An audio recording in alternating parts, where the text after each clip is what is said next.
We've hit 717. 717? Are we on?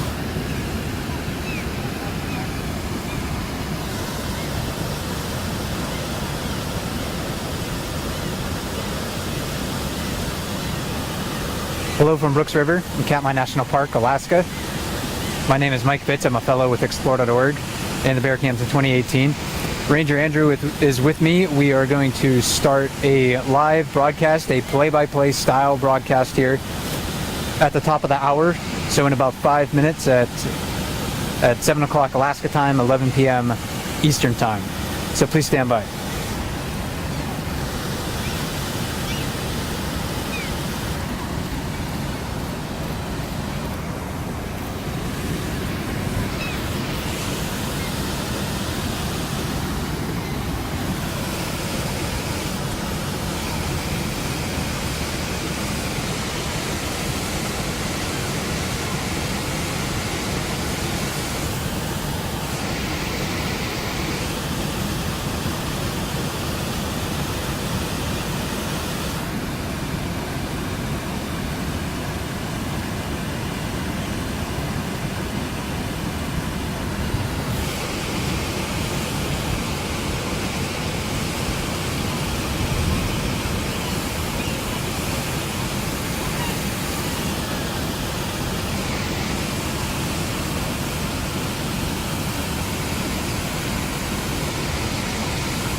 Hello from Brooks River in Katmai National Park, Alaska.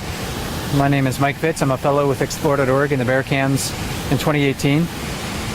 Ranger Andrew is with me. We're going to be doing a live play-by-play broadcast in just a moment, so please stand by.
Good evening, everyone. Welcome to another play-by-play here on the Bear Cam. We're broadcasting live on the Bear Cam in Katmai National Park and Preserve. My name is Andrew. I'm a park ranger here in Katmai, and I'm here with Mike Fitz, a fellow with Explore.org for 2018. And quite a bit of activity going on today, Mike. Yes, I think it's going to be another sort of exciting evening here. We're going to be with you for the next hour talking about the bear and salmon activity, whatever really kind of catches our eye. So if you're watching live on Explore.org, who brings these bear cams to you, we're very happy to have them as a partner here at Katmai National Park.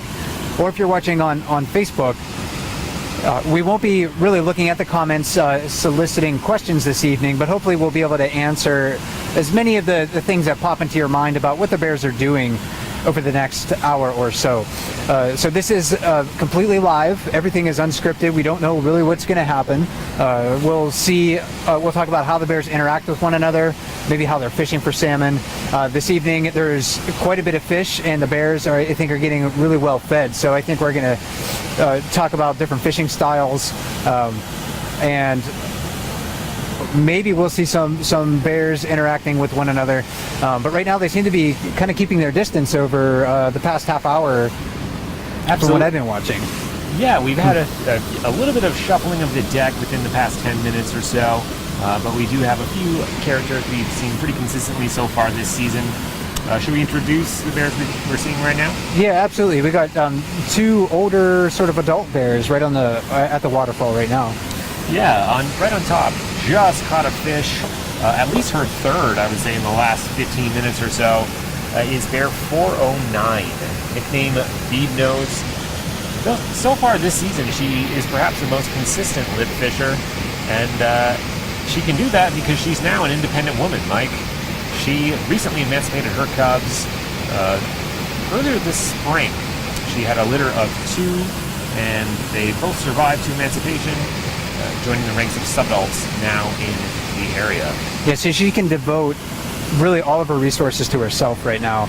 Mother bears really do sacrifice a lot for their cubs. They're generally thinner than single females, so this year, number 409 being on her own, she doesn't have to spend a lot of energy, of course, nursing cubs, or even in those sort of vigilance activities. You know, you'll see mother bears looking around a lot, trying to scan the horizon for any potential threats to her offspring.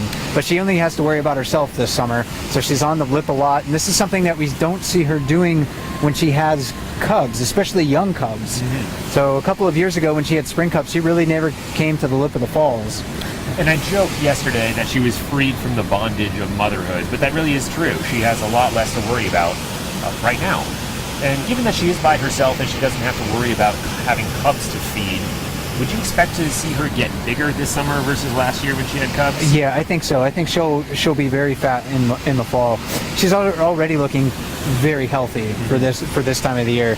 She hasn't really started to shed a lot of her fur coat. I think by the end of July we'll see that she looks quite a bit darker than, and maybe a little shaggier than she does right now. So bears, for the most part, tend to shed their coat in midsummer. And we see the bears progressing from lighter shades that they have on their fur right now to like a darker shade that comes in with that new fur coat. And she did just let at least half of that fish drift downriver.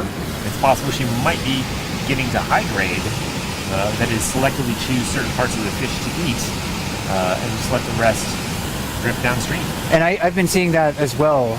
Actually, over, I got here at 5:30 p.m. Local time, so about an hour and a half ago, started counting how many fish she was catching, and if I didn't miss any, that was her 9th in an hour and a half. So she's getting quite full. That's a lot of food to put into your belly. She's maybe only half the size of some of the really big adult males here, so she's not eating the whole fish right now. But when it comes to fishing, she is a pro. And sort of in front of her, behind the log there, you see a darker bear. Bear 634, nicknamed Popeye, and has some pretty large forearms. He's an adult male. And his forearms, that characteristic of him I don't think is as noticeable as when he was a sub-adult bear. Again, those juvenile bears that are between 2.5 and 5.5 years old. But he's still a very, a good-looking bear. Actually, I think if there's one or two bears around here that really do represent what a brown and grizzly bear looks like, he's one of them for sure. When you think of a grizzly bear, you think of a bear or a brown bear. You think of something that looks like that, absolutely. And I am going to pan down here, Mike. We do have a bear eating a fish right in front of us. And this is number 708. She's nicknamed Amelia. And she's also an adult female. She's in her mid-teens.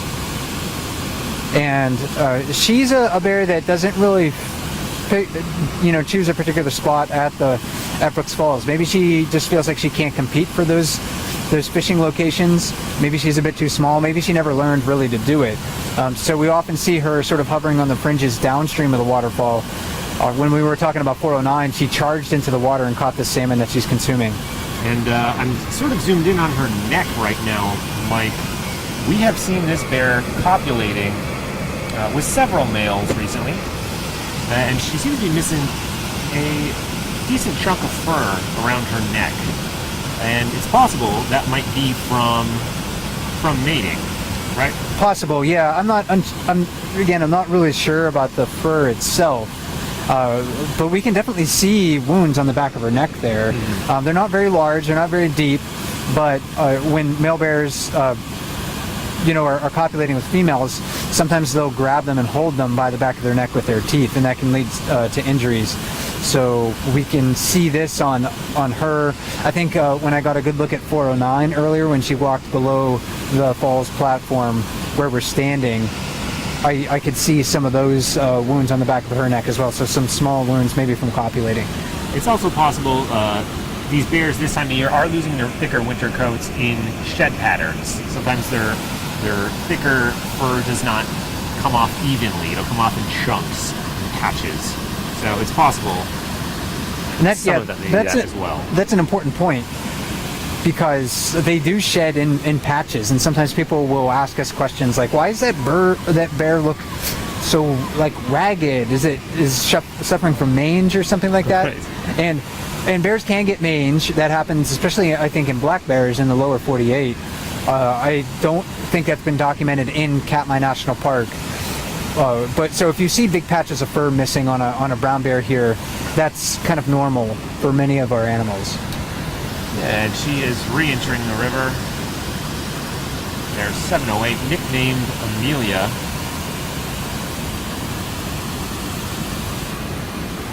We do have another bear sort of on its hind haunches here on the island. Yeah, and this is a smaller bear. This is also a female. We're not exactly sure how old this bear is. Maybe borderline young adult age.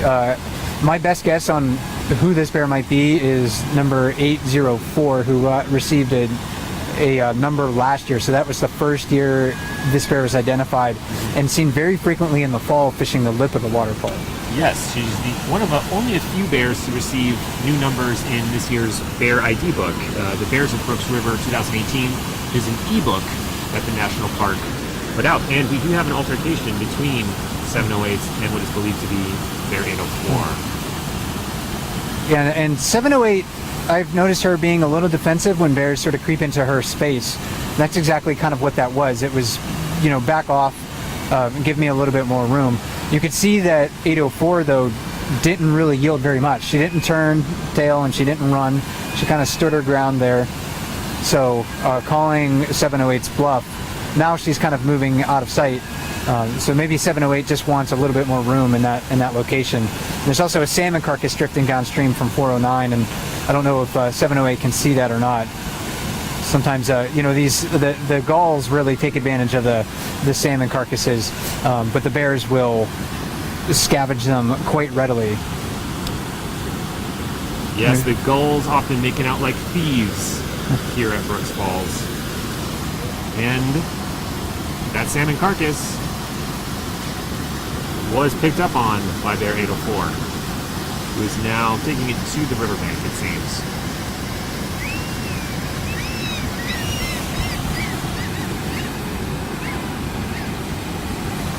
A lot of bears will eat right where they catch their fish. Some of them like to have a little more privacy.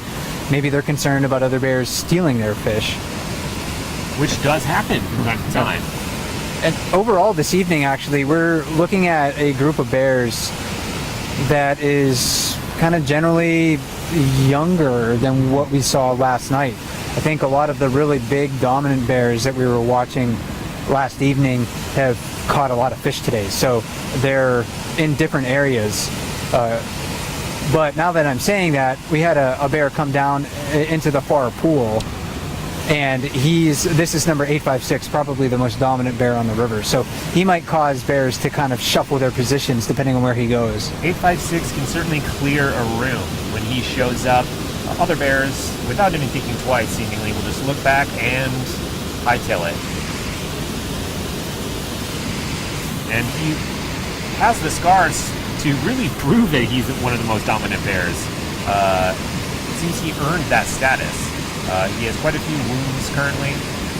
He recently got in a altercation with bear 747 that was caught on the bear cams and posted on Katmai National Park social media channels. You can check that out on Twitter at KatmaiNPS, and on Facebook at Katmai National Park and Preserve. And 856, very, very large. It's really hard to tell the size of these bears when they're in the water. That far pool, he's probably standing in, a foot and a half of water right there, or squatting in a foot and a half of water.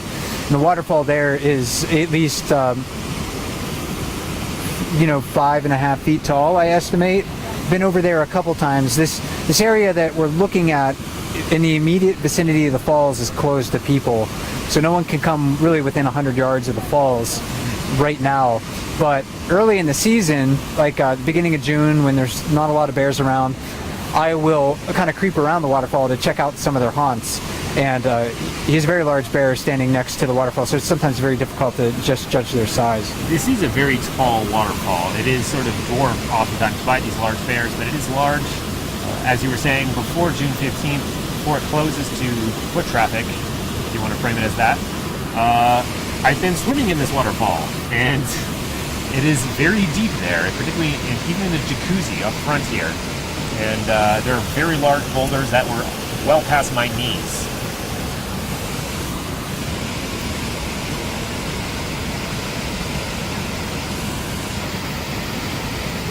And I should mention, we've thrown out a lot of names and numbers. If you're just tuning into the bear cams and maybe you're sort of new to this phenomenon, there's a book that you can download off of Katmai's website. And you can find the link for that on explore.org. Just scroll down below the brown bear cam pages and you'll find a link for the Brown Bears of Brooks River ebook. And that's a great handy identification guide to the bears that we have here. It goes through the bears as individuals, some of the more prominent bears on the Brooks River, giving a little bit about their life history, photographs of them at various points in the year, because they do change somewhat significantly. And I was just noticing to our right over here, walking along the bank, is maybe the smallest bear that I see within my line of sight right now. And I'm not sure if this one's really going to come into our view. It's sort of hovering on the fringes. Very typical behavior of a young bear. This one's maybe 4.5 years old or so, estimated to be. We don't exactly know.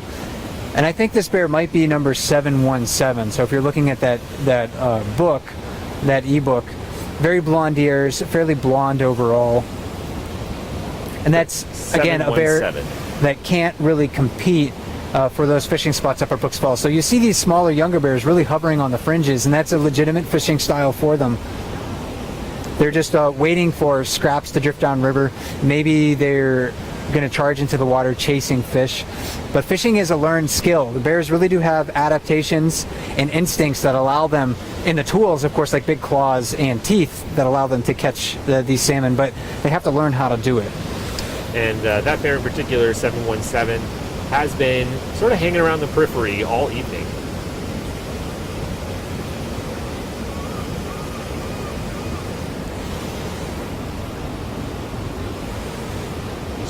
Sort of looking contemplative, as if she's trying to decide which risks she wants to take, because there are larger bears in the area that can be a danger to them. And we do have Bear 708 is chasing what is believed to be Bear 804.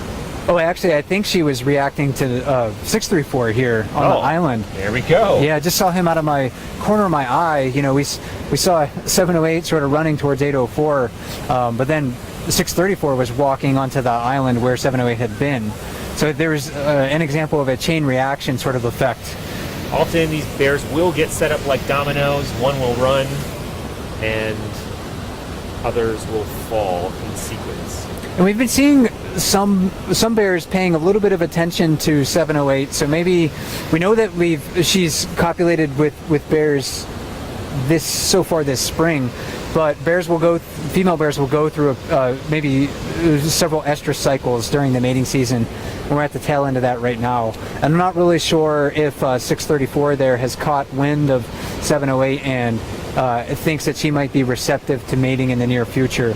But sort of him following her slowly like that indicates that maybe he is a bit amorous in his pursuits. Because as you and I were discussing this morning, Mike, males can smell when other females are in estrus, and they're ready to mate, that is. They can smell it, and they will pursue them.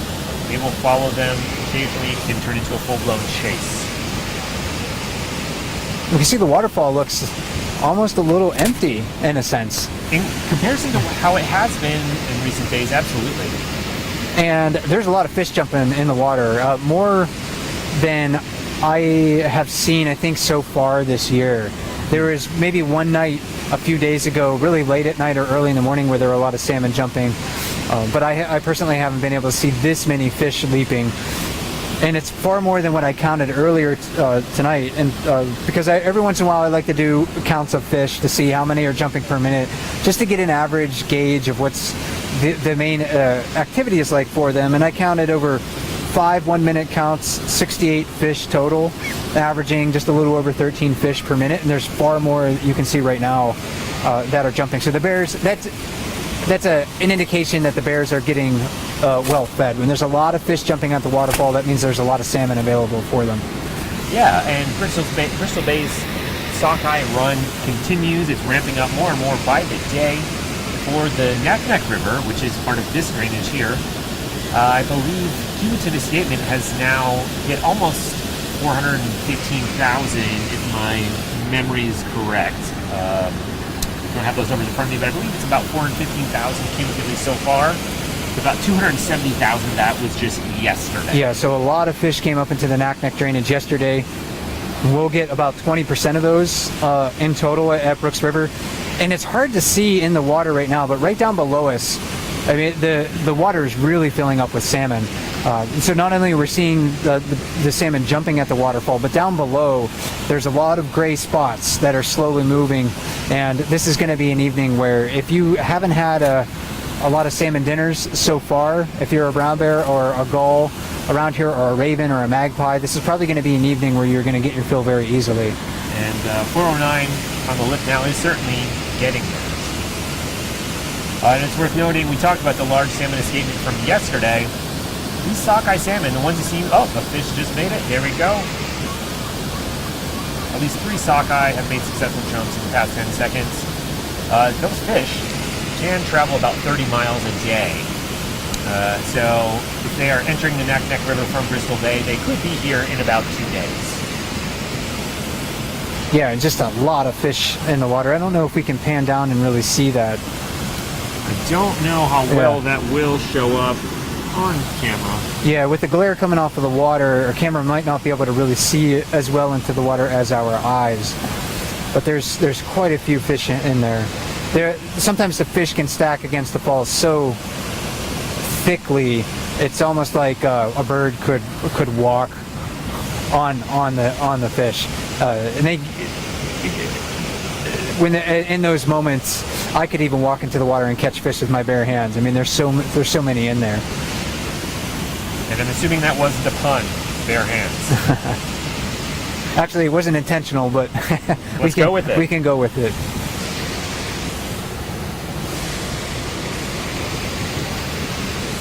.409 right now, not acting particularly hungry.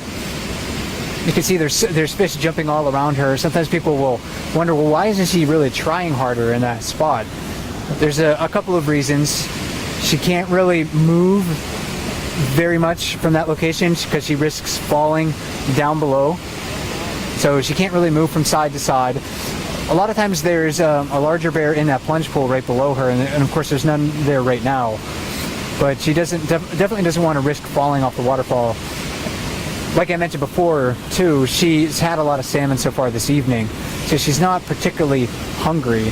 So I don't think she's going to really try very hard. And it does look like bear 634 is re-entering the scene, coming back towards the falls, and simultaneously, in front of us, Mike, we have someone else taking a seat. Yeah, I think that's number 804 again. So she wandered down river, kind of got displaced from the area near the island during that little chase that we saw, and now she's coming back. So bears are, you know, they have long memories, but they're not necessarily, I don't think, you know, they don't get their feelings hurt per se if they get chased out. They usually kind of swing right back and try to take advantage of the situations that are presented to them. Let bygones be bygones. Mm-hmm. And just upstream of her, walking on the bank, is 409. She caught a fish. You can see her holding that. And 804 looks like might be avoiding that, or yeah. So 409 is small compared to the really large adult males here, but she's a pretty big female. And this is, again, her 9th fish in about 2 hours. She is walking out of frame here.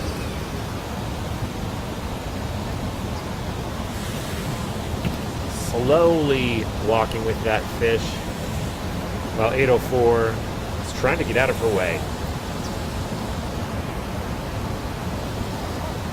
And that standing position there, that is not a threat posture.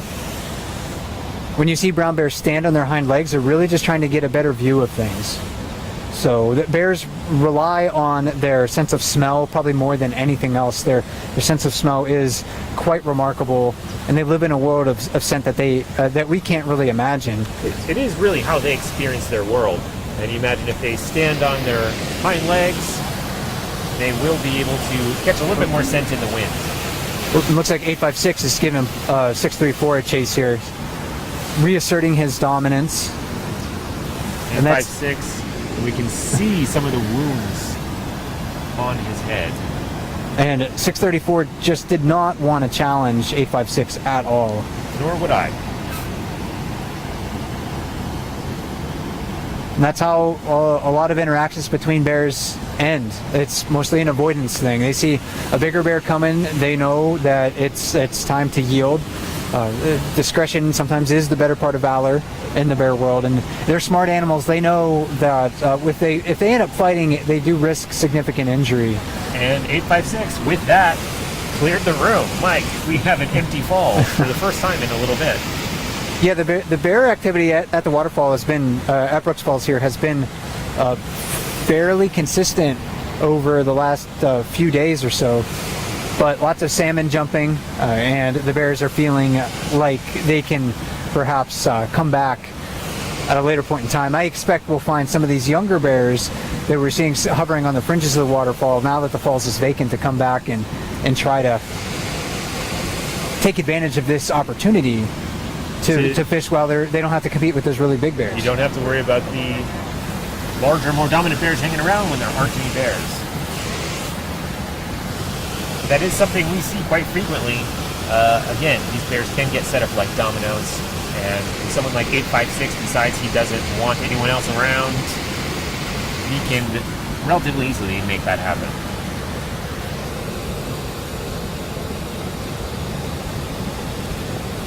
There are, however, several bears down closer toward what we call the riffles. Yeah, and on the right is 708 coming upstream, and then this bear that's in the middle of the water that we're looking at, don't quite recognize. It sort of resembles number 503, but I do not think it is him. I could be mistaken about that. We're sort of cautiously moving upstream. We'll see if either of these bears, now that the falls is vacant, they're smaller bears, they may be able to fish here quite easily and be successful.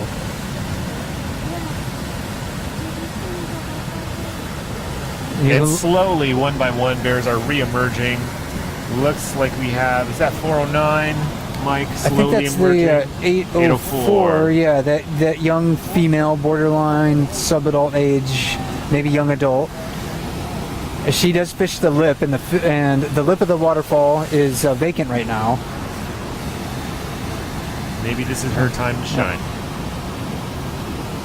When I look at brown bears, I often look at them as opportunists. They look for the situations they can take advantage of. So when a fishing spot that they know they can be successful at is vacant, they're gonna make their move to try to get to that spot. And she's walking right down below us here. It's kind of an awkward camera angle, but we might be able to watch her crawl up the waterfall on that near side. Keeping us on our toes tonight.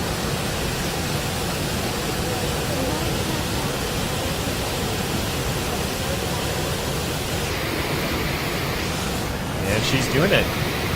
She looks like she may go up to the lip. Yeah, she's hiding in the trees there. I think she's coming back down though. Oh, that's why she went in the trees. Ah. A carcass that someone else had left. I mean, 708 just charged into the water right in front of us. That other young bear that we saw walking upstream near her is also chasing fish.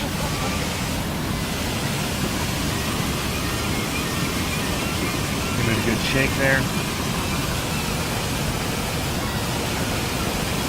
Again, this is bear 708, nickname Amelia, eating a salmon right in front of the platform, right below us. And Mike, maybe we should recap for people who are just joining us. This is a play-by-play on the Bear Cam, brought to you by Explore.org. My name is Andrew. I'm a park ranger here in Katmai National Park and Preserve. And my name is Mike Fitz. I am a fellow with Explore.org in 2018. And this is a play-by-play. This is an event we will be doing many times this summer. This is our second play-by-play of the season. And this is not one of our typical live chats where we'll be taking Q&A, but rather this is more of a narration as to some of the exciting bear activity happening at Brooks Falls here in Katmai National Park. We can see 708 down below us here eating slower than we've seen over the past few days. She's still eating, so it looks like the whole fish. I mean, that was just the mandibles of the salmon that she's chewing on right now. And I can't really imagine putting the jawbones of a salmon in my mouth and chewing and trying to swallow that. But bears put that down their gullet very, very easily. And happily, yes. So their hunger, their really profound hunger that they feel trying to eat a year's worth of food in 6 months or less is, for at least temporarily tonight, being sated, because you can tell that she's not as hungry taking her time eating that fish. When the bears are very, very hungry, they'll be able to eat that whole, at least a 4-pound salmon in less than a minute. Yeah, and it is worth noting, so they'll just take these salmon in huge bites, sometimes almost whole, it seems. And you will see salmon bones and vertebrae in bear scat around Brooks Camp here.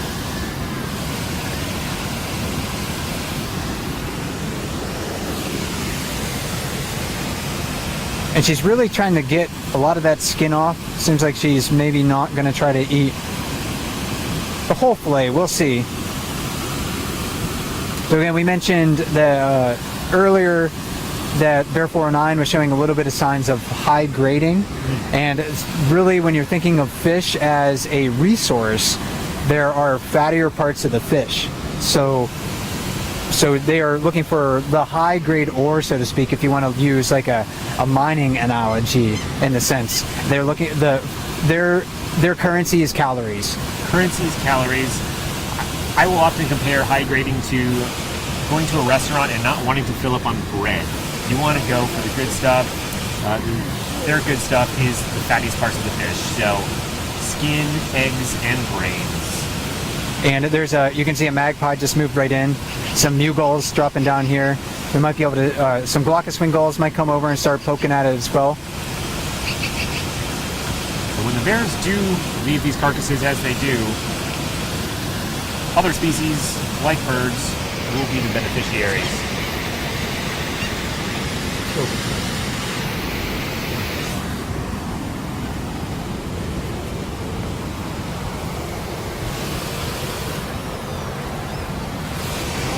And at the lip of the falls, again, number 804. This is a young female, young adult female or so.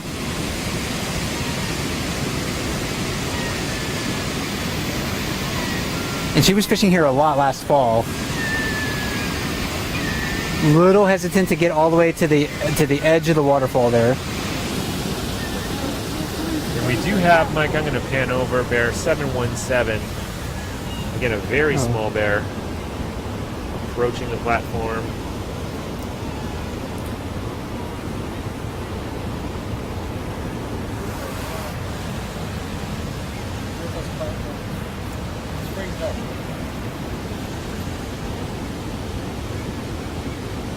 And I think this is a different bear than 717. Now that I'm taking a close look, very, very blonde overall. Similar size though. And you can see it kind of backing off. Backing off as 708 is pushing her out.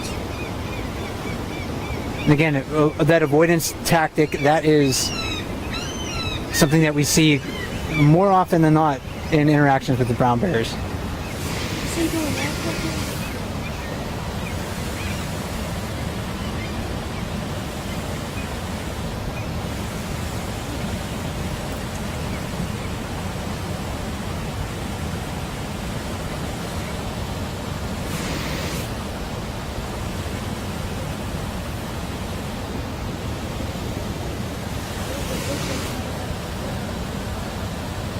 And again, this is maybe a young adult, perhaps an older subadult bear. Doesn't look to be very old. And this one, not quite sure of its ID. We had 708 here, and she's on the island right now. And then this one below us is a slightly different bear. Similar looking, but this is not similar in 708. color, similar in size. And when we're identifying these bears, we sort of, I like to describe it sort of as the gestalt of the bear, what you have to look for, the whole package. Excellent vocabulary. It is, you know, you look at not only the coat color, but you look at ear shape, claw color, their overall size. Scars can be very distinctive on many of these bears. And their behavior, their disposition as well. They're all very unique in how they make a living. There's no one path to sort of success and survival and reproduction in the bear world. So they all try to do different things to survive. They do get creative. And on the far side of the waterfall, a bear we haven't seen yet, I don't think on any of our broadcasts so far this year, and this is number 89 Backpack. Backpack number 89. Back in the far side of Brooks Falls.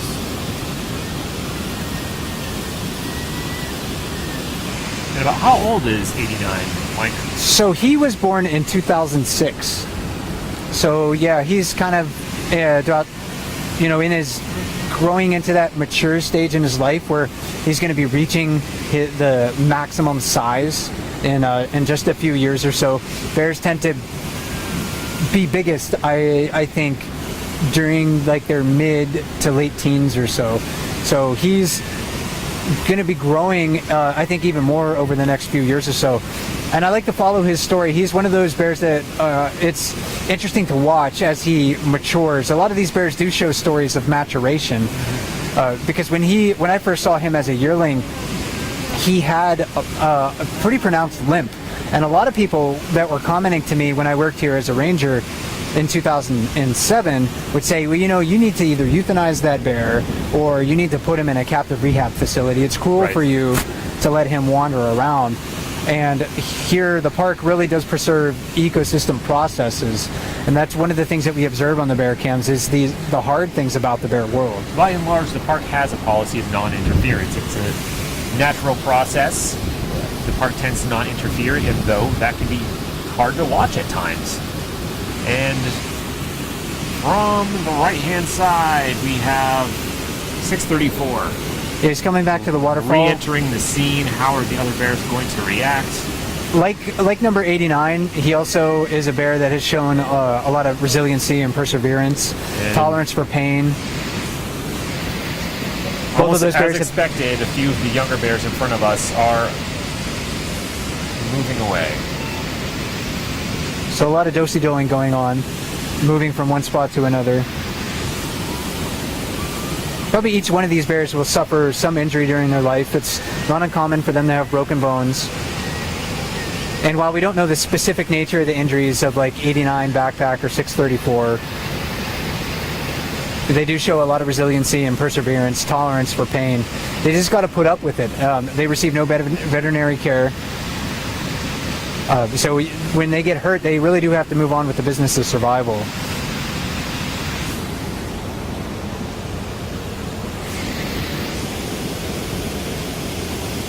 And that can be hard to watch. As you said, Mike, you see these bears either in altercations with other bears or sometimes altercations with porcupines, but as in the case with cubs. They will sustain these injuries, and if it would have happened in the natural world, we will not really interfere with that.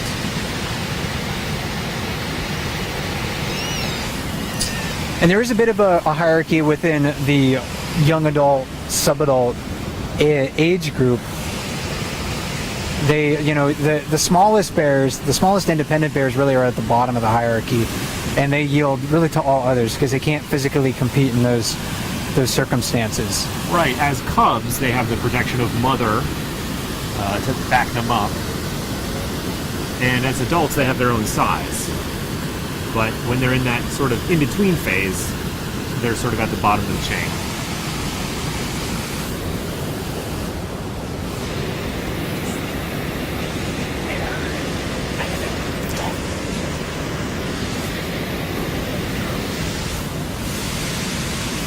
Looks like 634, yeah, catching and eating a fish. He hasn't caught too many fish this evening, but that's maybe his 5th or 6th. Not that many fish by the standards of these bears. But still, that's a good day for them. Absolutely. Each one of these fish, 4,000, 4,500 calories or so. And they're eating the whole thing. They're gaining quite a bit of energy. So assuming that is maybe his 6th fish, that's, almost 25,000 calories. He's one of the few bears actually that will fish sort of like that spot. There's a rock that he has his forelegs on, and if he moves just a little bit kind of closer to us near that log, there's a pretty steep drop off there. The bears really seem to know about that, and they don't really walk into the water there because they either they don't want to swim in deep water, or the fishing is just really poor if they move just a little bit further.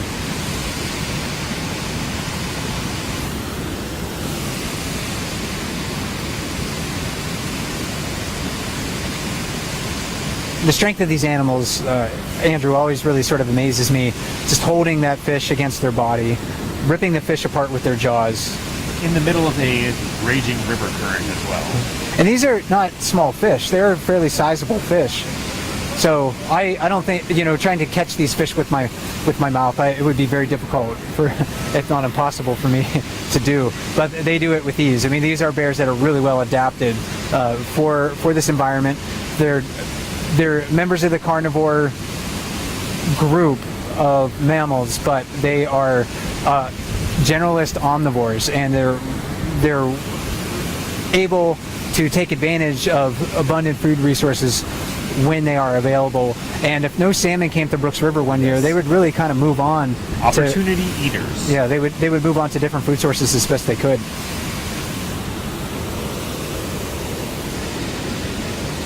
So, Mike, we now have 3 bears at the falls. We have one sort of far side, almost against that back wall. Yeah, that one against the back wall there is number 503. 503 with the pointy ears, very triangular face almost. He's a young adult male, 5.5 years old this year, quite large for his age.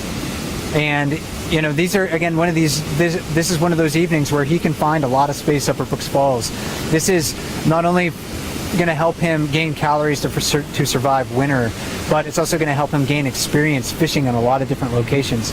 We've seen him fish successfully in that far pool and in the plunge pool that's closer to us in the area that we like to call the jacuzzi. And perhaps we should note, as we're discussing 503's aesthetic characteristics, his pointy ears and relatively triangular face, that for folks who are just joining us, this is a new season for the Bear Cam. These bears are not, they don't have numbers painted on the side of them. They're not collared, they're not tagged. We're identifying them based solely on physical characteristics. So things like ear shape and color, and wounds they might have, approximate size, fur color. All of these things can help us identify these bears. And 503 is one of those bears that I sort of try to recognize by his behavior. Will move around a lot. He'll go to the jacuzzi. He's not really large, and that plunge pool is a tough spot sometimes for smaller bears to fish at because the force of the water really wants to push you downstream. And there's a lot of water running in the river right now. It's a little bit higher than average, not abnormally so. But definitely higher than it was last year when 503 was seen up here quite a bit as a sub-adult.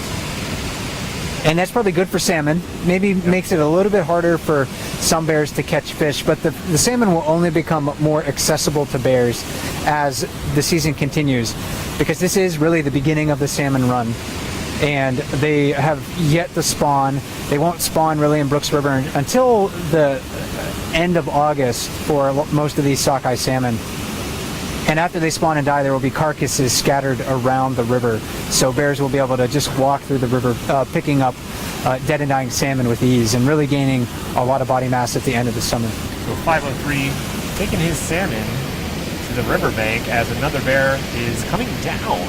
Yeah, that's that 503 look-alike. And I don't know if that's a male or a female. We do see a lot of bears here around here that I don't recognize. That's quite typical. As it turns out, a lot of bears look similar. Who would have thought? And when I'm trying to look at a new bear, there's a couple things that run through my mind. I always try to think about, is it male or female? Does it look like it's an adult, a mature adult, a young adult? Is it a younger bear than that? Is it in that sub-adult or that juvenile category? Even if you can pick up on a few of those features, that will help you to sort of understand their behavior just a little bit more. And let's talk about that. Are you able to tell a bear's gender just solely by looking at it? Sometimes. Right. Sometimes. It's particularly hard on young bears, and especially cubs. It's almost impossible to see genitalia on cubs. One telltale sign, though, is if you do see them urinate. Yes. By the direction the urine flows, you can tell the bear's gender. Yeah, so a male will pee basically straight down between his hind legs. Females will urinate out behind them. So with young bears especially, that's a really great way to try to differentiate between male and female. 503 making a bit of a splash there, catching a fish, first go, and now taking it back.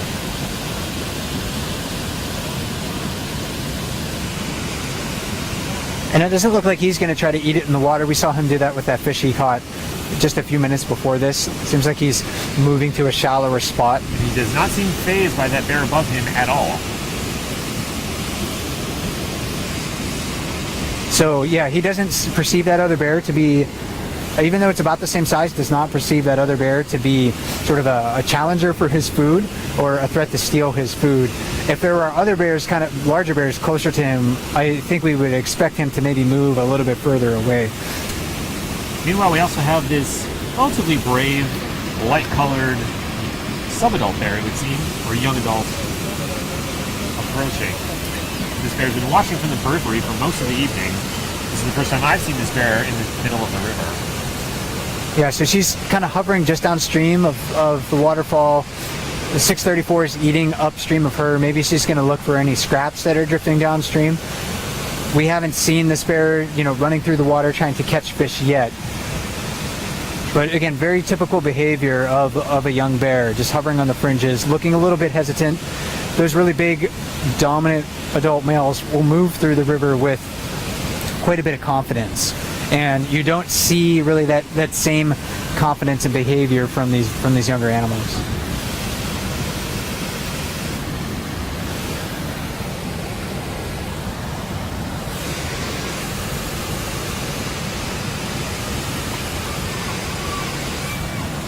Number 89 on the far side there near the rocks. I haven't seen him catch a fish since he's coming down, since he's come down. Again, patience is a hallmark of these bears. They really do. I believe he may have gotten one. One? Okay. Yeah, they really do try to expend as little energy as possible to gain a profit in calories. And 503 just caught another one, so he's getting quite skilled in that far pool over there. That is his third in a short order. Maybe in 5 minutes, actually. Yeah. So pulling in over 12, 13,000 calories in just 5 minutes.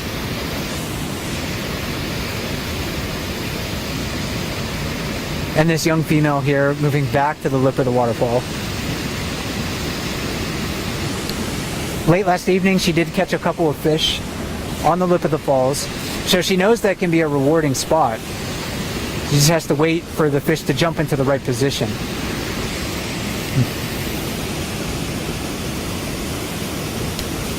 And we have another bear entering the scene. Is this 856, Mike? Yes, this is 856 moving back. Again, 856, the most dominant bear, thought to be the most dominant bear here on the Brooks River. As he approaches the falls, it'll be interesting to see how other bears respond.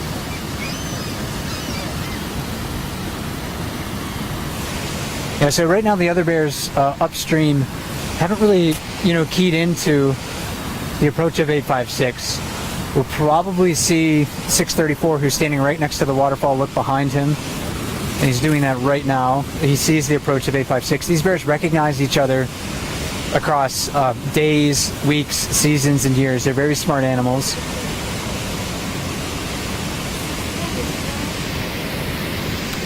856 seems to be angling for the jacuzzi. And that's one of his preferred fishing locations. Almost always choosing to fish that spot over the other fishing spots. I think he has the skill to fish in some of those different spots. And we did see 89 backpack head up the falls with his fish, pick it out. Whether that's related to 856, we can only guess. And 503 on the far side with another fish. Is that number 4 now? Number 4 at least, in quick succession.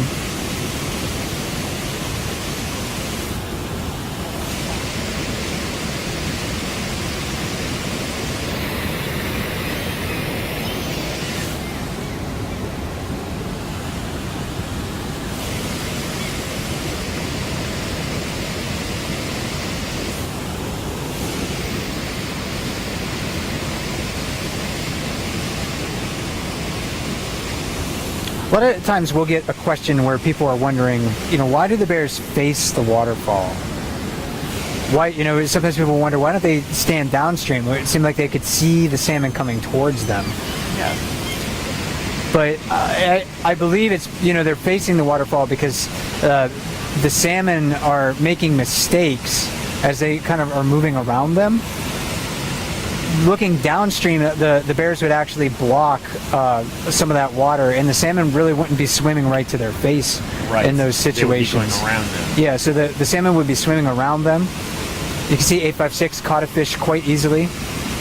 That plunge pool, that jacuzzi, is very disorienting for fish. They often get tumbled around in there as they're trying to leap the waterfall. At the same time, it also gives them a little bit of an extra push to get up those falls, the extra propulsion.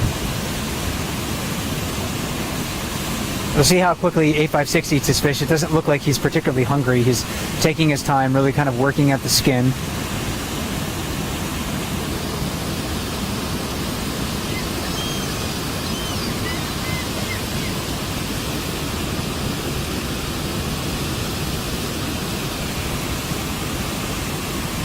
Looks like he's still going after the whole fish there.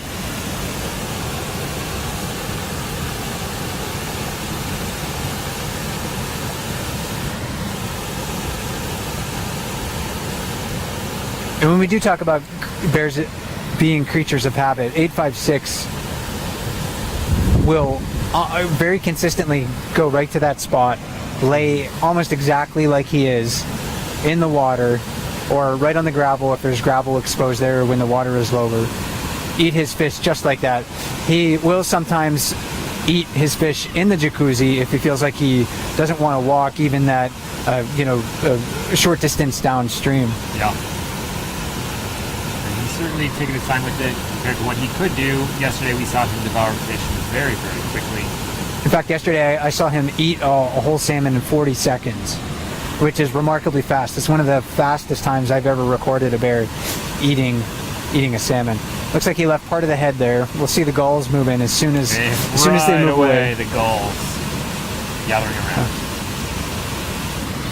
And salmon are such an important part of this ecosystem. It is really difficult to overstate how important they are to everything that the life in Katmai has to offer. And even a lot of the experiences, if not, well, most of them, a lot of the experiences that people come to visit the park for are based on salmon, whether it's fly fishing for trophy-sized rainbow trout or bear watching. The abundance of the ecosystem, this phenomenon that we're seeing is dependent on fish, and salmon in particular. Yeah, they're what we call a keystone species, supporting a lot of other animals who will eat them. So bears,